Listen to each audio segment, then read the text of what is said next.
Shalom, bersama kita akan siapkan hati dan hidup kita untuk kita akan menerima berkat firman Tuhan. Dan biarlah kita terus miliki hati sebagai hamba yang terus setia kepadanya dan penuh keyakinan bahwa Tuhanlah penyelamat hidup kita dan Dia yang terbaik dalam hidup kita.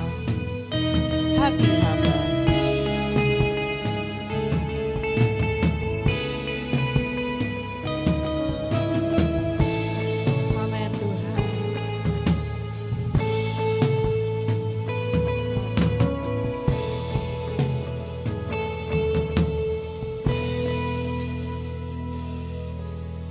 Ku tak dapat lupakan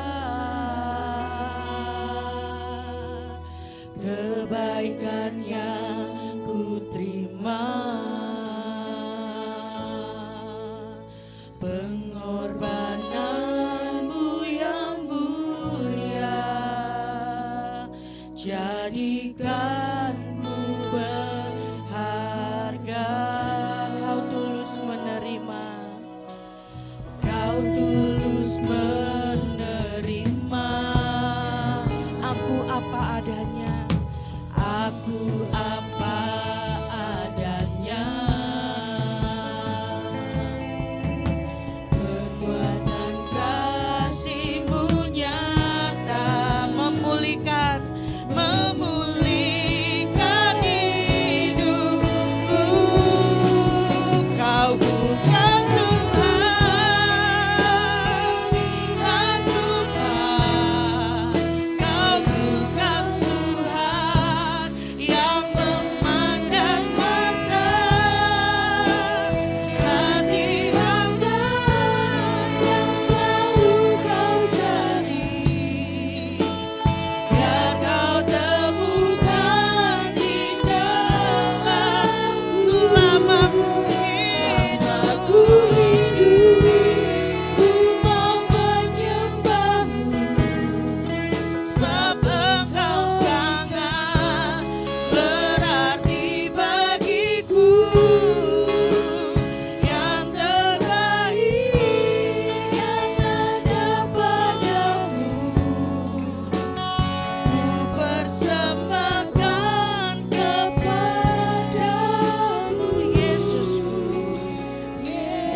pengorbananmu yang mulia Tuhan, pengorbananmu yang mulia, jadikan ku berharga.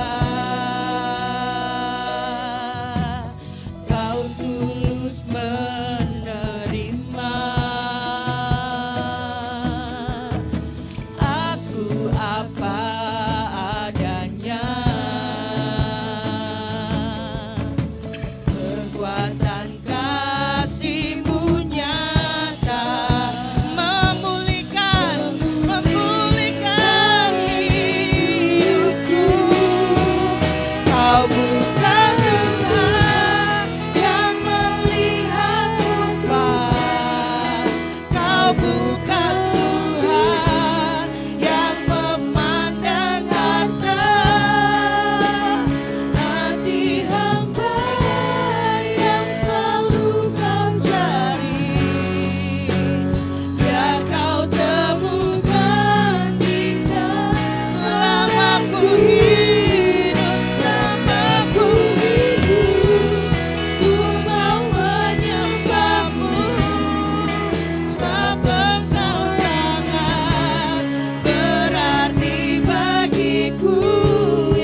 Segala puji, hormat dan syukur kami naikkan kepadamu Tuhan.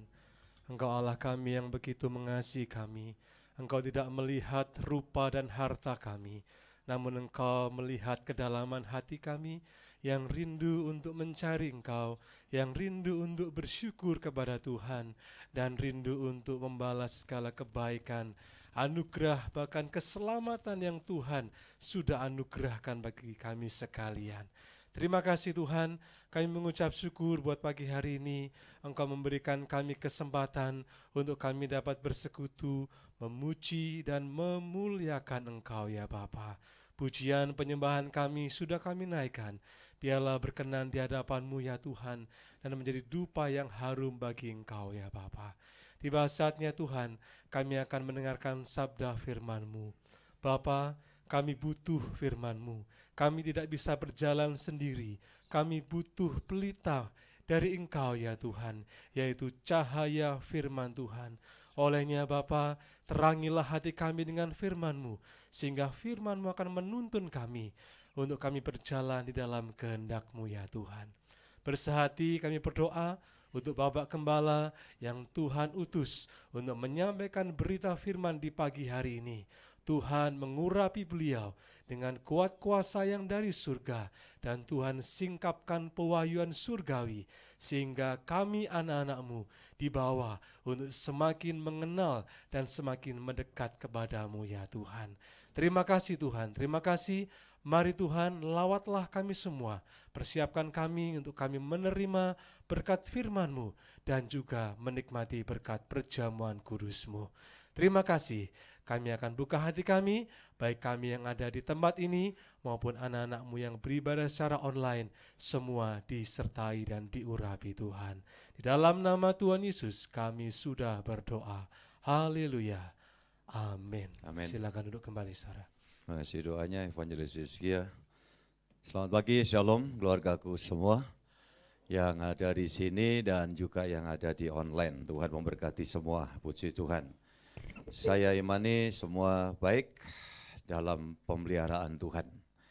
Song leader tadi mengatakan bahwa tanpa terasa kita telah melewati dalam tuntunan Tuhan tentunya 9 bulan. Dan hari ini kita masuk ke minggu pertama pada bulan yang ke-10.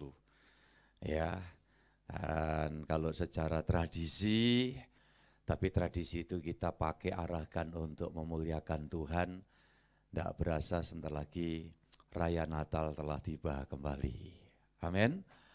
Natal bukan jadi beban buat kita semua, tetapi justru itu sukacita buat setiap orang percaya, karena kembali kita di-refresh, disegarkan ingatan kita, saking besarnya kasih Tuhan, sampai Dia rela turun menjadi manusia. Dan itu sebabnya saudara-saudara kita tidak boleh di-framing ya dengan pemikiran-pemikiran bahwa Natal itu tidak perlu dirayakan. Nah, itu ada kalimat-kalimat seperti itu, saya minta agar kita paham. Kalau kemudian orang berpikir, wah Natalan kita itu pesta. Kita tidak pernah pesta. Pestanya adalah pesta rohani. Iya kan, kita pesta rohani. Kita bersekutu dan dalam kesempatan itu harapan kita ada keluarga-keluarga kita yang sudah lama tidak bersama, oleh karena ada tugas yang jauh dan sebagainya, ada reuni kembali, menikmati kebersamaan, dan itu adalah bagian penting. Jadi gereja kita merayakan itu semua dengan pesta rohani, dan itu sebabnya saudara belajar lewat prinsip-prinsip ini untuk menetapkan langkah kita, sehingga dalam jalan kekristenan itu bukan sesuatu yang ngambang, yang tidak ada kepastian, yang tidak jelas, yang selalu bilang ada di persimpangan. Di persimpangan pun Tuhan selalu hadir memberikan pertolongan, petunjuk jalan buat kita semua. Di lembah bayang-bayang maut sekalipun, di situ Tuhan tidak tinggalkan kita. Nah, di situ letak perbedaannya bahwa saudara-saudara, ketenangan yang dimiliki oleh anak Tuhan, oleh karena Tuhan, itu bukan menunggu setelah badai dan gelombang selesai. Tapi justru di tengah badai dan gelombang yang besar sekalipun, ketenangan kita tidak akan terusik kalau Yesus ada di tengah-tengah kita. Tolong saudara, mungkin dalam hari-hari ini ada perubahan kehidupan, keadaan yang berubah. Dalam banyak hal, dalam kehidupan manusia itu dinamikanya memang demikian. Tidak perlu kita bimbang, tidak perlu kita kemudian ketakutan, cemas. Justru Tuhan kasih tahu kita. Nah, sampai satu hari ada salah satu kawan yang memberikan kesaksian kepada kita. Betapa bingungnya dia ini dalam menghadapi kehidupan. Kenapa saudara-saudara?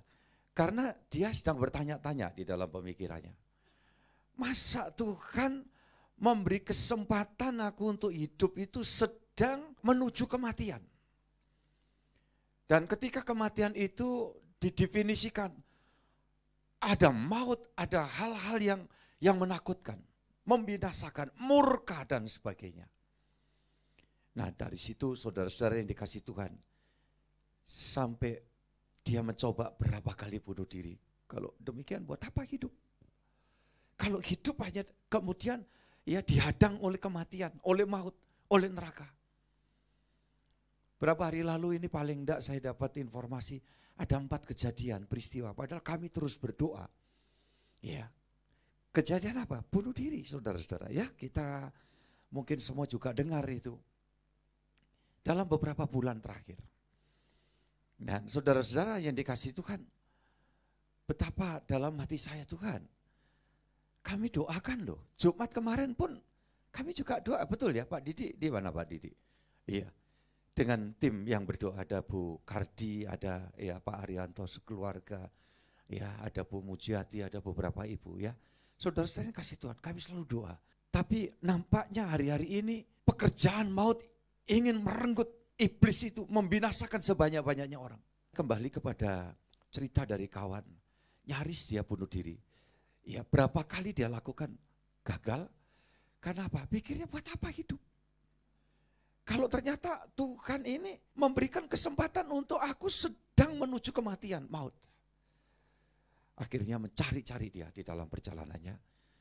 Dan kesimpulannya dia menemukan bahwa di dalam keimanan yang dia dapatkan, dia ketemu Yesus yang di dalam rencananya bukan ingin mematikan manusia, tetapi ingin menghidupkan manusia. Dan hidup penuh harapan, hidup penuh dengan segala janji Tuhan. Yang kalau kita betul-betul memenuhi perjumpaan itu dengan Tuhan, kita semua terpelihara dengan sempurna. Itu sebabnya iman Kristen memberitahu kepada kita bahwa tidak ada kematian kekal ya buat orang beriman yang berjumpa dengan Tuhan Yesus. Karena Yesus itu kebangkitan dan hidup. Dia ingin menghidupkan di dalam kekekalan setiap orang yang percaya kepadanya. Puji Tuhan. Kita baca bersama-sama ayat Alkitab lebih dulu saudara-saudara di dalam Roma pasal 6 ayat 10 sampai 11. Sebab kematiannya adalah kematian terhadap dosa, satu kali dan untuk selama-lamanya. Dan kehidupannya adalah kehidupan bagi Allah. Demikianlah hendaknya kamu memandangnya, bahwa kamu telah mati bagi dosa, tetapi kamu hidup bagi Allah dalam Kristus Yesus. Puji Tuhan. Jadi dari sini kita lihat bahwa Allah dalam Kristus adalah Allah yang merancang kehidupan, saudaraku ini kasih Tuhan. Memang dikatakan firman Tuhan, kita ini sudah mati oleh kuasa dosa, oleh kuasa iblis. Dan terancam maut. Mati, maut. Maka kawan yang bercerita bahwa dia sudah berusaha di dalam keberagamaannya itu. Kepingin dapat jalan keluar ini. Tapi tidak mendapatkan, tidak menemukan. Perjumpaan dengan Kristus Yesus. Baru dia mendapatkan ketenangan. Ada jaminan yang memberikan keteduhan di dalam batinnya. Salah satunya adalah dari ayat ini. Sebab kematiannya adalah kematian terhadap dosa, satu kali dan untuk selamanya, dan kehidupannya adalah kehidupan bagi Allah, itu Tuhan kita Yesus ya. Kemudian ayat yang ke-11, demikianlah hendaknya kamu memandangnya bahwa kamu telah mati bagi dosa, tetapi kamu hidup bagi Allah dalam Kristus Yesus. Semua katakan amin. Kita harusnya mati. Upah dosa adalah maut. Kasih karunia, kemurahan, pemberian Allah ialah hidup yang kekal. Tidak lagi dimurkai Allah, tidak lagi hidup terancam, tidak lagi hidup itu dalam bahasa lokal kanji-kanjian, trauma, takut-takutan. Dengan siapa? Dengan pendusta. Siapa pendusta? Tolong saudara jawab. Iya, ditakut-takuti masa depanmu. Tidak ada. Nasibmu gak akan ada perubahan. Kalau sekarang aja seperti ini, nanti apalagi kesananya. Nah ini semua dusta. Saudara ini kasih Tuhan. Kita lebih percaya suara Tuhan daripada suara setan kan? Nah ini seharusnya anak-anak Tuhan seperti itu. Ketika saya mengatakan takdir ini berubah karena yang berubah Tuhan. Aku tidak perlu lagi takut. Di dalam kekristenan itu Allah sendiri yang mengusahakan. Makanya dia memberikan, ini aku beri. Aku pindah dari maut. Karena maut itu bukan nanti sebetulnya. Sejak manusia berdosa itu sudah posisinya udah di maut. Vonisnya sudah turun. Tinggal nunggu eksekusinya. Eksekusi secara total. Tetapi eksekusi dalam perjalanan ini sudah dialami. Makanya manusia umumnya itu takut-takutan.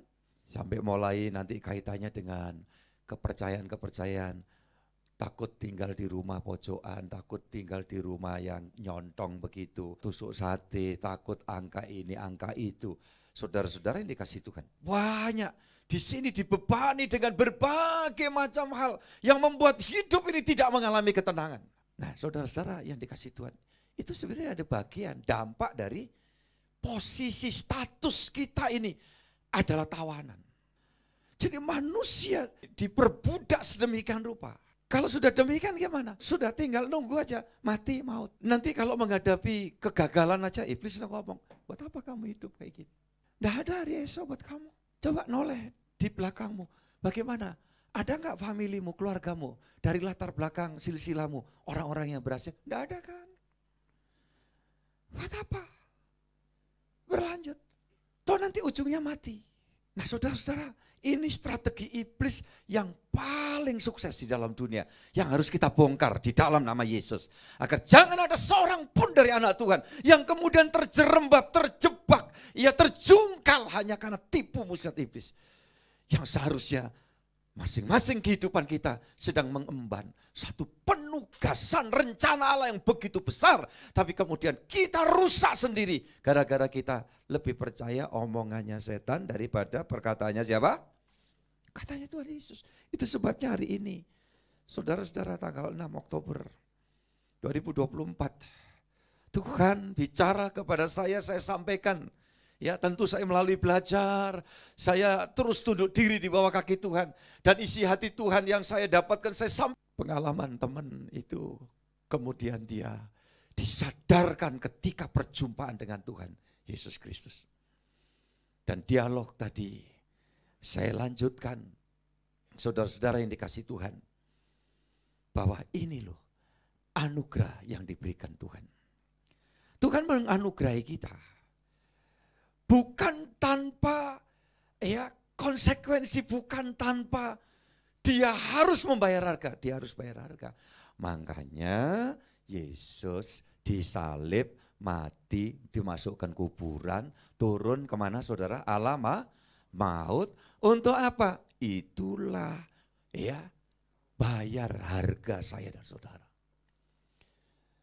Sebab di dalam alam maut ada penunggunya. Siapa? Iblis itu. Yang sudah tidak ada harapan.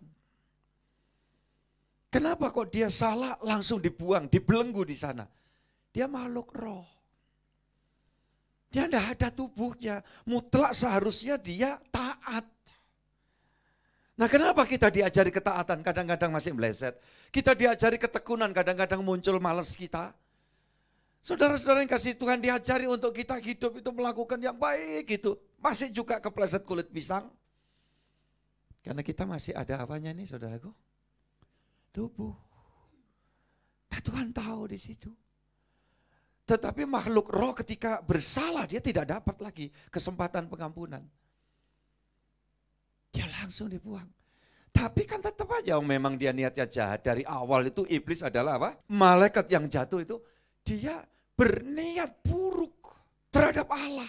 Maka ketika anugerah diberikan kepada umat yang beriman, kalau tanpa usaha Yesus Tuhan kita mati disalib turun ke alam maut, maka dia akan protes. Kenapa? Manusia berdosa. Engkau selamatkan, engkau berikan tempat yang mulia, sedang aku dan semua ya boloku katanya si setan kan gitu. Kau bawa aku, kau buang aku di dalam neraka. Nah saudara-saudara yang dikasih Tuhan, Yesus datang ke maut. Aku menggantikan semua yang pagi hari ini diantaranya datang di tempat ini. Dan semua yang ada di permukaan bumi ini, keturunan Adam yang berdosa, yang mau menyambut kasih karunia Allah. Itu sebabnya saudara yang dikasih Tuhan. Andai kata Tuhan tidak mengubah takdir ini, memang manusia itu dicipta untuk menuju kematian. Tetapi dia tidak pernah salah. Dia awal menciptakan manusia, dia menghembuskan rohnya. Kalau memang tujuannya untuk membuat manusia mati, ngapain mesti dihidupkan? Ngapain dia mesti memberikan nafasnya, memberikan rohnya kepada manusia seperti dalam kitab Kejadian pasal 2 ayat yang ke-7 itu saudara-saudara. Tidak perlu. Tapi dia lakukan itu. Makanya ketika dikuasai dosa yang akan membawa kepada maut itu, Allah melakukan satu tindakan yang sedemikian. Sekarang kita sudah dihidupkan oleh Tuhan. Seperti ayat yang ke-11, sekali lagi sudah perhatikan di situ. Demikianlah hendaknya kamu memandangnya bahwa kamu telah mati bagi dosa. Tetapi apa saudara? Kamu hidup bagi Allah dalam Kristus Yesus. Nah ini sekarang hidupnya saya dan saudara dalam durasi waktu yang diberikan Tuhan. Masih ada waktu untuk hidup bagi Allah. Bukan hidup bagi diri kita sendiri karena kita yang mati sudah ditebus oleh Tuhan. Nah Tuhan sekarang mengharapkan, menghendaki kita hidup bagi Tuhan. Makanya kita belajar hal-hal yang berkaitan dengan ketaatan. Belajar untuk menghidupi setiap firman Tuhan. Tuhan Yesus memberikan contoh dalam Yohanes pasal 6 ayat 38 sampai 40. Sebab aku telah turun dari surga, bukan untuk melakukan kehendakku, tetapi untuk melakukan kehendak Dia yang telah mengutus aku. Dan inilah kehendak Dia yang telah mengutus aku, yaitu supaya dari semua yang telah diberikannya kepadaku, jangan ada yang hilang, tetapi supaya kubangkitkan pada akhir zaman. Sebab inilah kehendak Bapa-Ku, yaitu supaya setiap orang yang melihat Anak dan yang percaya kepadanya beroleh hidup yang kekal, dan supaya Aku membangkitkannya pada akhir zaman. Puji Tuhan. Jadi Tuhan tidak menghendaki kematian, tapi Tuhan menghendaki apa? Kalau Tuhan tidak menghendaki kematian berarti Dia menghendaki apa saudaraku? Kehidupan. Makanya janji dibangkitkan. Lah ini juga perlu kita semua paham ya. Kalau Tuhan ngomong, aku nanti akan membangkitkan kamu di akhir zaman. Karena dasarnya satu dulu. Yesus berkata, aku kebangkitan dan hidup. Terus dia janji. Terus dia tidak pernah mendemonstrasikan untuk apa? Membangkitkan orang yang mati dihidupkan. Ini semua omong kosong. Andai kata dia tidak melakukan, maka dia lakukan. Membangkitkan orang-orang mati. Jadi saudara-saudara, iman Kristen itu adalah iman yang berlatar belakang sejarah panjang yang sedemikian rupa. Kedua, iman yang selalu didasari dengan berbagai macam pembuktian dari apa yang dikatakan Tuhan bicara. Itu kan klasifikasinya wahyu. Tuhan berbicara gimana? Oh itu wahyu Tuhan. Tapi bukan wahyu yang menangkapnya pakai halusinasi. Tidak. Oh, bayangkan. Oh ya Tuhan ngomong begini ya. Dan gitu. Wahyu yang didasari dengan berbagai macam bukti yang dinyatakan oleh Tuhan. Jadi sini bedanya. Tolong saudara-saudaraku dikasih Tuhan. Kalau ada, nanti dibangkitkan pada hari kiamat. Tapi ternyata dalam sepanjang awal sejarah dimulai, sampai kemudian masa penantian, tidak pernah terjadi. Ada data yang memberikan pembuktian bahwa yang diomong Tuhan itu betul-betul suatu kenyataan. Kita percuma saja kalau memiliki keberimanan yang seperti itu.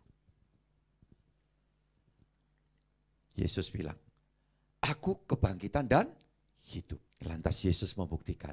Dia membangkitkan orang-orang yang mati. Kapan? Sudah terbukti. Bukan nanti. Ya, walaupun itu bukan kebangkitan untuk hidup dalam kekekalan. Karena di Alkitab itu orang-orang yang dibangkitkan dari kematian, di antaranya Lazarus dan masih banyak lagi, itu kemudian di suatu waktu juga akan meninggalkan dunia. Tapi kan terbukti bahwa ketika Tuhan Yesus bicara di dalam Yohanes pasal yang kelima ayat yang ke-24, 25, nanti tiba saatnya ketika ya seseorang mendengar suara anak Allah itu dan percaya dia sudah pindah dari maut kepada hidup yang kekal. Saudaraku yang dikasihi Tuhan, dan Tuhan membuktikan bahwa waktu Lazarus dengar suara Yesus, Lazarus keluarlah. Dan Lazarus keluar.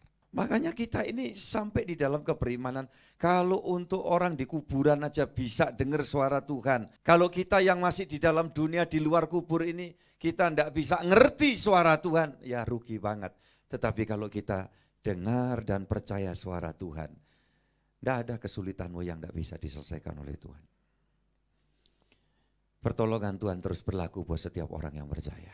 Selalu bahkan saya mengatakan, kalau memang masih Tuhan kasih tugas kita di dalam dunia ini, sakitmu yang paling aneh, yang seru, yang bahkan barangkali dalam pengalaman sejarah si A, si B itu meninggal semua dengan cara itu. Tapi kalau secara khusus, secara personal, saudara sedang menerima penugasan untuk memuliakan Allah lewat pertolongan Allah, lewat kesempatan yang masih diberikan itu.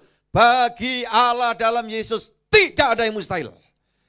Dia sanggup memberikan pertolongan, memberikan kesembuhan, memberikan kehidupan, membuka jalan atas setiap apa yang saudara dan orang lain bahkan sudah memberikan konfirmasi, jalanmu ini buntu, ini terlalu sulit buat kamu. Ya, tetapi ketika saudara masih punya secercah harapan dan kau sedang membangun hubungan dengan Tuhan, dan pagi hari ini ketika engkau camkan firman Tuhan itu di dalam hatimu untuk spesifikasi kesulitan yang sedang kau hadapi dengan yakin, pasti ada jalan pertolongan dari Tuhan. Tidak ada yang mustahil, Tuhan akan nyatakan itu. Saudara-saudara yang dikasih Tuhan, ketika saya ngomong sakit divonis dokter mati tapi enggak mati, saya ini bukan ngomong cuma teori, saya pribadi ngalami. Saudara yang dikasih Tuhan, jadi divonis mati. Ya, harusnya 1979 itu udah habis. Dokter angkat tangan. Dan saya tidak menyalahkan itu karena semua ilmu kedokteran kan ada dasar. Kalau kondisi seperti ini diagnosenya sudah harus dikatakan ini. Kita berdoa, kami akan usahakan. Ketika HB sudah ngedrop, transfusi macet, dia tidak bisa apa-apa. Apalagi ini saudara-saudara yang dikasih Tuhan. Kubangkitkan, udah dasar sudah saya sampaikan ini. Kemudian ada kalimat di dalam ayat yang ke-38, sebab aku telah turun dari sorga. Turun dari mana Tuhan kita Yesus? Dari sorga. Makanya kalau dia bilang, ya tapi kan Yesus itu nabi. Kenapa kamu kok percaya nabi? Iya, saya percaya Yesus itu nabi. Tapi nabi yang turun dari mana tolong? Dari sorga. Makanya di dalam pasal yang ke-8 ayat 23, Yohanes juga, Yesus berkata, kamu dari bawah tapi aku datang dari atas. Di dalam Yohanes pasal 3 ayat yang ke-12-13 dikatakan, tidak ada seorang pun yang bisa naik ke sana kecuali dia yang sudah turun dari sana. Dia akan naik, dan naiknya untuk ngajak bareng-bareng sama kita semua. Amin. Nah, tinggal saudara mau atau tidak. Tuhan berkeinginan semua. Gitu loh, semua. Karena demikian besar kasih Allah akan apa? Iya, sehingga dikaruniakan, itu artinya dikorbankan. Ya, anaknya yang tunggal. Anak yang tunggal bukan berarti Allah beranak, tetapi anak yang tunggal adalah sebutan predikat sang firman yang ada di dalam Allah itu, yang kemudian nanti lahir, dengan kata lain keluar ya dari Bapa. Dan itu dinubuatkan di dalam Yesaya pasal yang ke-55 ayat yang ke-11. Bahwa firman yang keluar dari mulutku tidak akan kembali dengan sia-sia. Dan firman yang keluar dari mulut Allah itu berwujud. Wujudnya siapa? Tolong saudara sebutkan. Tuhan Yesus Kristus. Jadi kalau ada orang memakai satu kalimat, Allah itu tidak beranak dan tidak diperanakkan. Oh yes, betul, sama. Orang Kristen dimanapun sepanjang sejarah tidak pernah berpikir dan mempercayai bahwa Allah sesembahan kita itu beranak secara biologis. Dia tidak pernah. Tapi kalau dikatakan anakku yang kukasih, anak tunggal Allah, anak tunggal Bapa, itu karena Yesus itu firman yang keluar dari Allah, yang tidak mampu kita lihat. Makanya di dalam Kolose pasal 1 ayat yang ke-15 dikatakan Yesus adalah gambar Allah yang tidak kelihatan. Ketika Filipus tanya kepada Tuhan Yesus di dalam Injil Yohanes 14 mulai ayat yang ke-8 di sana, Guru, tunjukkanlah Bapa itu kepadaku, itu sudah cukup bagiku. Lantas Tuhan Yesus mengatakan, ada yang ingat? Ya, Filipus, setelah sekian lama kamu bersama dengan aku, tapi kamu juga masih belum mengerti. Sesungguhnya setiap orang yang melihat aku, Yesus, sama dengan engkau melihat Bapa. Nah, saudara-saudara, saya jadi memang dituntut untuk concern juga dalam hal penjelasan ini, karena ini bagian pengisi kehidupan orang beriman selagi dalam dunia. Untuk apa? Memberikan jawab kepada setiap pertanyaan dari dunia ini. Saudara, sama ditukasi, kita tidak ada tujuan lain. Kalau ada orang berpikir, wah itu ada program kristenisasi ingin mengkristenkan orang lain. Enggak, karena kekristenan itu dari sejarahnya dari awal terus mendapatkan berbagai macam pertanyaan, dan kekristenan siap diuji sepanjang zaman. Dan di situ Tuhan menganugerahi alam berpikir kita yang semakin hari semakin cerdas di dalam Tuhan. Kita tidak dijadikan anak Tuhan yang asal pokoknya percaya saja. Itu wahyu, itu hal yang spiritual, tidak bisa dimengerti. Ketika Tuhan Yesus mengatakan di dalam ayat 38, sebab aku telah turun dari surga bukan untuk melakukan kehendakku, tetapi untuk melakukan, ayo baca bareng, kehendak Dia yang telah mengutus aku. Yesus berkata, aku diutus Bapa. Ia memberikan pengertian bahwa firman yang keluar ini wujud dari pikiran isi hati Bapa yang terwujud dalam Yesus, sehingga setiap kali Yesus menyampaikan semua amanat, dia tidak tanya dulu, Bapak, apa yang harus disampaikan? Enggak. Apa yang ada dalam hati Bapak yang tidak terlihat itu tersampaikan melalui kehadiran siapa? Tuhan Yesus Kristus. Saudaraku ini kasih Tuhan. Waktu dia mau bangkitkan Lazarus, dia enggak pakai, Bapak tolong berikan kekuatan, kuasa atas aku untuk melakukan begini. Yang oleh kebanyakan orang berkata, ya Yesus itu membangkitkan orang mati atas kehendak dari Allah. Nah ya memang. Tetapi di dalam prakteknya di sini saudara yang dikasihi Tuhan, Yesus itu sendirilah wujud dari kehendak Allah yang diharapkan oleh orang itu bisa mengerti. Yesus wujud kehendak Allah. Makanya ketika dia ngajarkan, kasihi musuhmu, diwujudkan dengan perbuatan ketika dia disalib. Puncaknya di situ dia katakan, Bapa berkati, ya ampuni mereka. Ampuni itu dalam arti berkati. Jangan kau timpakan kutuk murka kepada mereka. Sebab apa yang mereka perbuat mereka tidak tahu. Ayat yang ke-39, dan inilah kehendak Dia yang telah mengutus aku, yaitu supaya dari semua yang telah diberikannya kepadaku, jangan ada yang hilang, tetapi supaya, baca bareng, ku bangkitkan pada akhir zaman. Nah, saudara-saudara, Kita hidup untuk Allah sekarang. Wujudnya gimana Pak? Ayo, kita sendiri sudah yakin, sudah tahu bahwa Allah memberikan kesempatan untuk kita hidup dan menikmati segala yang baik dari Tuhan. Tuhan tidak pernah merancang kita untuk kematian kita, tapi Dia merancang untuk kehidupan kita. Nah, selagi kita hidup, kita rindu orang lain juga dihidupkan, orang lain juga mengalami kuasa Tuhan, mengharapkan jangan ada orang yang dirasuki setan, tetapi mengalami kelepasan, mengalami pertolongan dari Tuhan. Makanya kita ikuti ini. Seperti Yesus katakan, aku diutus oleh Bapa. Sekarang Yesus mengutus saya dan saudara. Untuk apa? Untuk membagikan kehidupan kita, supaya orang lain menikmati berkat itu. Mari kita buka di dalam Kisah Rasul pasal 13 ayat 36.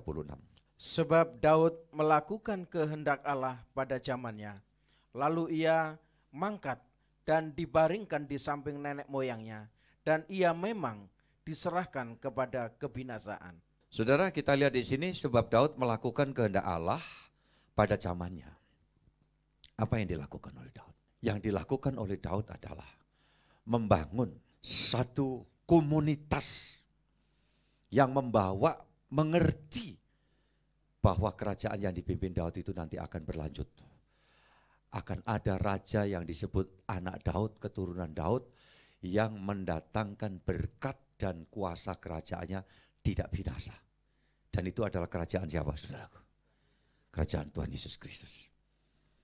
Supaya apa? Orang yang merajakan Yesus di dalam dunia ini, dia menjadi hamba, menjadi masyarakat kerajaan sorga yang sudah disiapkan selagi kita di dalam dunia ini. Dan Daud dikatakan dia melakukan kehendak Allah pada masa hidupnya.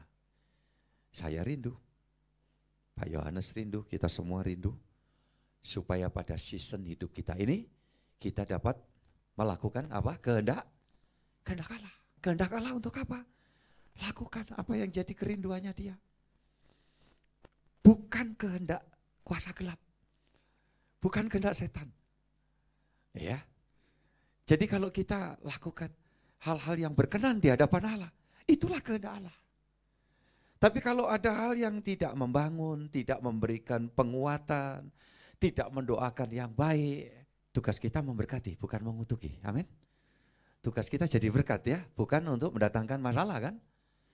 Nah, makanya kita punya contoh baik. Siapa? Tuhan Yesus. Apa Pak? Dalam pencobaan 3 kali maksud iblis itu disampaikan. Yesus tidak pernah mengikuti sama sekali.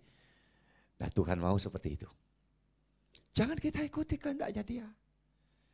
Makanya kalau kita urut, dari yang muda-muda ini cucu-cucu opa, yang tidak mau mengikuti segala macam gaya pikiran dari kuasa gelap, berarti kalian semua punya jalan hidup yang bagus mengikuti kehendak Tuhan. Kalau segitu masa depannya pasti bagus semua.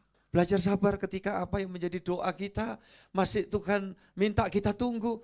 Sabar nak, kita ikuti. Jangan nyimpang, jangan cari jalan pintas. Anak-anakku yang udah gede, dewasa, nanti kalau udah urusan nyari teman hidup, ya, nyari istri, nyari suami, tolong, jangan sampai salah langkah. Saya tetap meyakini kok, orang itu kalau ada di dalam jalan kehendak Tuhan, sesulit-sulitnya apa, masih selalu dekat dengan pertolongan dari Tuhan. Karena dalam kehendak Tuhan. Makanya jangan turun dari Yerusalem ke Yeriko itu kan, ketemunya apa? Penyamun. Tapi kalau kita naik ke Yerusalem dikatakan ke rumah doaku, dikatakan kita menikmati persekutuan dengan Tuhan itu. Di tangan Tuhan ada nasib masa depan yang bagus. Gimana Pak dengan kami orang yang lanjut usia? Masa tua kita dihargai sama Tuhan. Masa tua kita dihargai sama Tuhan. Kalau kita menghargai setiap kehendak Tuhan itu kita jalankan. Jangan kehendak diri sendiri. Kita seringkali terombang-ambing ya. Apalagi kalau sudah emosi, kalau kita sudah marah, kalau kita sudah mulai rasa berat menanggung ujian gitu, kita maunya membuat langkah jalan sendiri, cari jalan pintas, terobosan menurut pikiran kita sendiri. Kita mengabaikan maksud Tuhan, ujung-ujungnya kita sendiri yang susah. Saya mensyukuri bukan karena apa ya, tapi ketika saya harus mengikuti kehendak Tuhan, melayani. Saya sendiri punya pilihan sesuai dengan penegasan dari sekolah kami. Kalau nyerah kamu akan ditempatkan di Kalimantan, satu lagi di salah satu wilayah di Jawa Barat kan, itu saya ingat sekali. Tapi kemudian manajemen gereja, kamu kembali. Begitu saya ikuti kembali, tantangan ujian harus menerpa. Tapi saya tahan uji, Tuhan kasih kekuatan. Saya belajar ngikuti kehendak Tuhan. Yang saya katakan bahwa saya bersyukur. Sampai di 40 tahun ya di perjalanan, saya masih berada dalam pelayanan, saya konsisten memenuhi panggilan Tuhan. Dan saya terus berdoa, minta doa dari semua saudara untuk saya tetap konsisten sampai akhir penugasan dari Tuhan. Ya kan? Dan saya katakan, saya menikmati hidup ini. Saya terpelihara, kami terpelihara. Kemurahan-kemurahan Tuhan dianugerahkan, diberikan. Saya mengucap syukur Tuhan memberkati anak-anak. Ya, saudara-saudara yang dikasihi Tuhan Yesus. Makanya saya mau katakan, ayo kita belajar yuk. Terus ikuti kehendak Tuhan. Sehingga kalau selesai nanti, kita akan pulang. Pulangnya jelas, kemana tolong? Ke surga, tapi jangan dulu. Yang setuju katakan amin. Puji Tuhan. Kisah Rasul 9 ayat 31. Selama beberapa waktu jemaat di seluruh Yudea, Galilea, dan Samaria berada dalam keadaan damai. Jemaat itu dibangun dan hidup dalam takut akan Tuhan. Jumlahnya makin bertambah besar oleh pertolongan dan penghiburan Roh Kudus. Pasti nanti terjadi juga di gereja kita, amin. Tujuannya bukan bangun gedung. Makanya saudara, ini kita bisa pakai dulu sambil jalan kita doa. Bukan ini intinya. Ya, dikatakan di situ, biarlah kita melakukan kehendak Allah untuk saling membangun. Makanya suami istri dalam iman Kristen pernikahannya satu, tidak ada mengenal poligami, poliandri. Di dalam iman Kristen tidak ada kata perceraian, ya. Ini yang Tuhan kehendaki. Saudaraku, kenapa? Karena kalau suami sedang lelah, lemah, istri dijadikan penolong. Untuk apa? Membangun suaminya. Suami ya yang diberi kekuatan, istri melemah, ya. Tuhan pakai suami menjadi pembangun buat istri, orang tua anak, anak orang tua, sama seperti itu. Nanti satu hari kita akan masuk pembahasan tentang pernikahan. Dalam iman Kristen tidak ada perceraian, tidak mengenal poligami, poliandri. Ya, saudara-saudara ingat baik-baik. Kalau kita ada di dalam kehendak Tuhan seperti ini, saya yakin dan percaya, sampai kita menerima panggilan tugas di sorga, kita terpelihara di dalam anugerah Tuhan. Tidak akan ada bencana yang sedemikian, yang aneh-aneh. Ada banyak prahara di dalam dunia ini, hanya karena orang tidak sabar untuk hidup di dalam ketaatan dalam kehendak Tuhan. Ya, kita perhatikan baik-baik.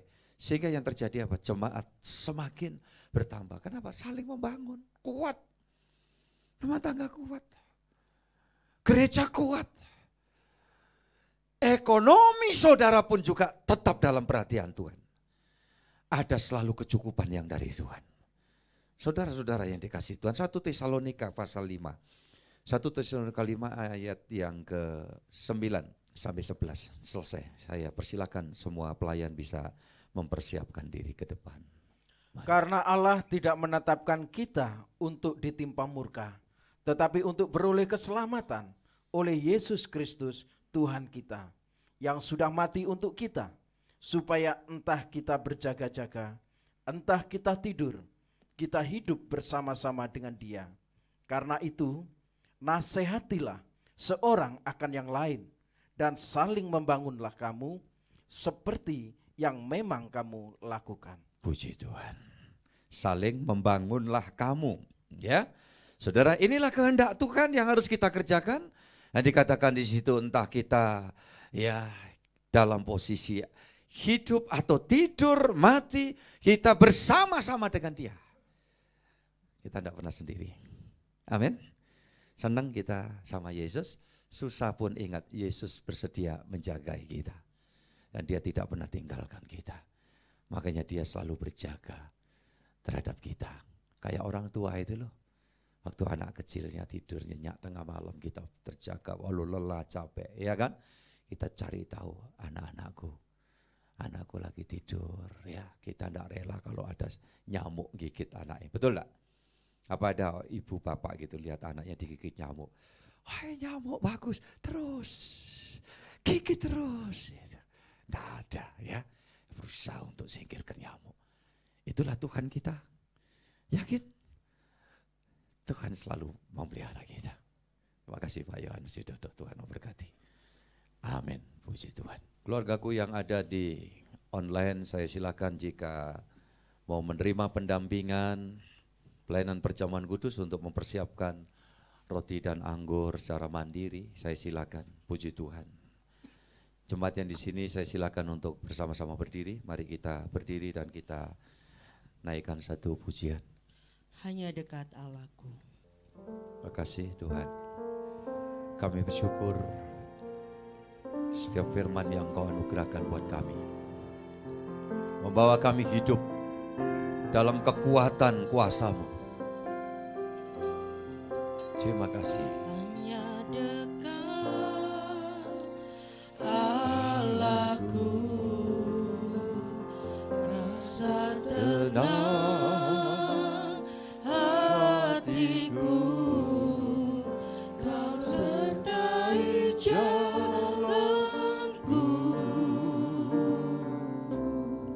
sepanjang hidupku.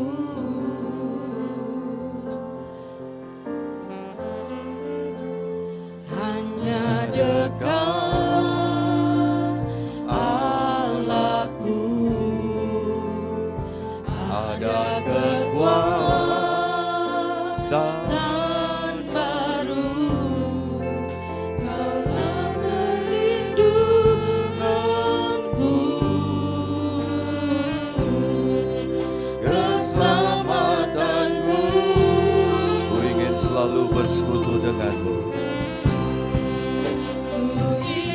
Saya silakan setiap pelayan perjamuan mengambil tempatnya.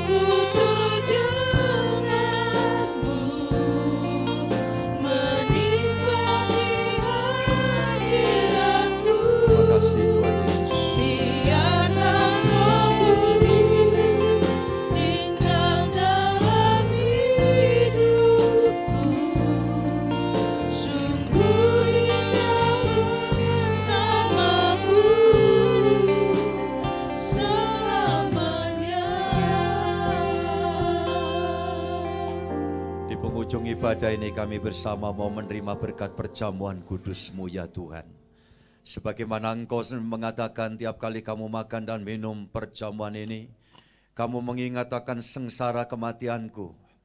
Dan hari ini Tuhan, kami semua mau menikmati segala yang baik daripada-Mu. Karena Engkau mati dan bangkit untuk memberikan hidup kepada kami.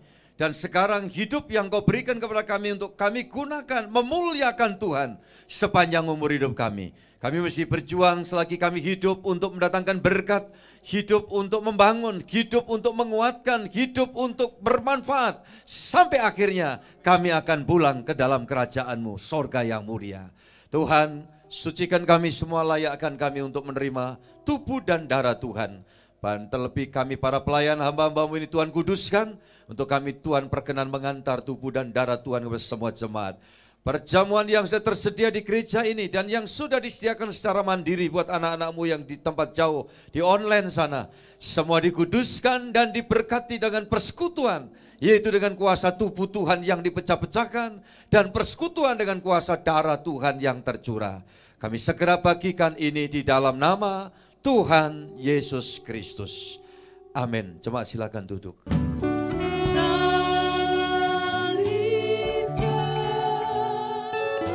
Jika semua sudah dapat, saya silakan untuk berdiri bersama-sama dan silakan buka hostia tubuh Tuhan.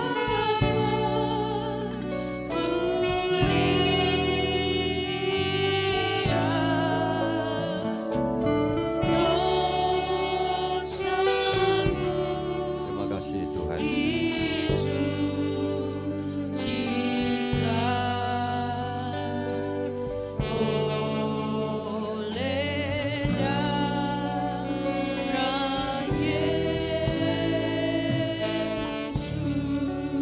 ada di ruang remaja pun, jika memang terlibat dalam perjamuan kudus, silakan berdiri bersama-sama dan buka hostia tubuh Tuhan.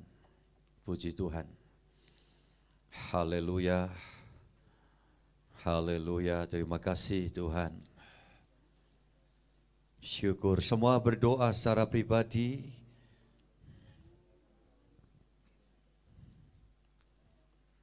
Pagi ini Bapa Surgawi, kami bersyukur karena kesempatan lagi Engkau anugerahi kami bersama dengan segenap jemaat Gereja Kemah Tabernakel dimanapun berada saat ini. Kami bersama-sama dipersekutukan dengan perjamuan kudus yang Engkau izinkan kami terima dan nikmati. Olehnya kami yakin Tuhan, Engkau melayakkan kami satu persatu, mengampuni tiap kekurangan, kekeliruan yang ada pada diri kami. Sadar bahwa kalau bukan karena anugerah-Mu binasa celakalah kami, tetapi anugerah-Mu lah yang menolong kami. Kami yakin Tuhan, kebaikan-Mu melampaui segala kekurangan kami. Namun ajari kami untuk menerusi perjalanan tidak dengan kembali kepada dosa, tidak berdosa lagi. Itulah kerinduan dan harapan kami di hadapan-Mu, sehingga kami mendatangkan berkat bagi banyak orang. Dan Tuhan dimuliakan di dalam setiap langkah kami. Terima kasih Tuhan, kami mengucap syukur untuk itu. Kami mau makan perjamuan sesuai dengan sabda Tuhan. Dan ketika mereka sedang makan, Yesus mengambil roti, mengucap berkat, memecah-mecahkannya, lalu memberikannya kepada murid-muridnya dan berkata, ambillah, makanlah, inilah tubuhku. Bukankah yang kita angkat ini dipersekutukan dengan kuasa tubuh Tuhan Yesus? Mari kita makan bersama dengan iman kepada Tuhan Yesus Kristus.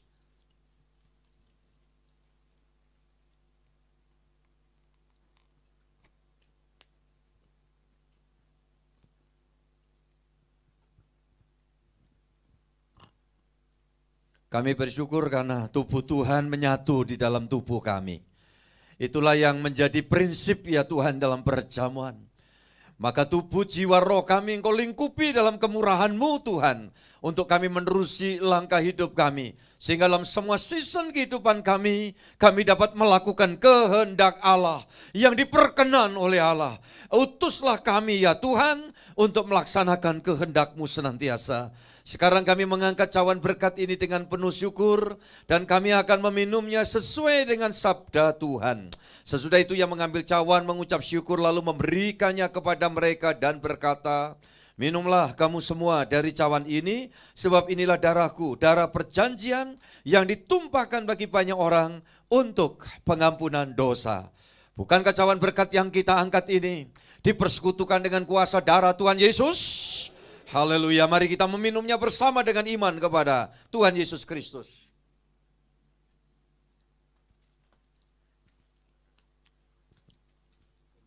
Terima kasih Tuhan hadir di tengah-tengah kami, dan kami terima kekuatan baru. Karena darah Yesus kuasanya ada di dalam hidup kami, menyatu dalam hidup kami. Maka kuasa-kuasa lain tidak akan dapat menerobos sedikit pun. Semua dipatahkan dan dihancurkan di dalam nama Tuhan Yesus. Terima kasih Tuhan, kami akan melangkah dan berjalan dalam kemenangan bersama dengan Tuhan.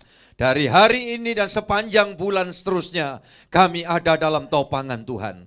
Kami bersyukur bersama-sama di dalam nama Tuhan Yesus Kristus. Haleluya.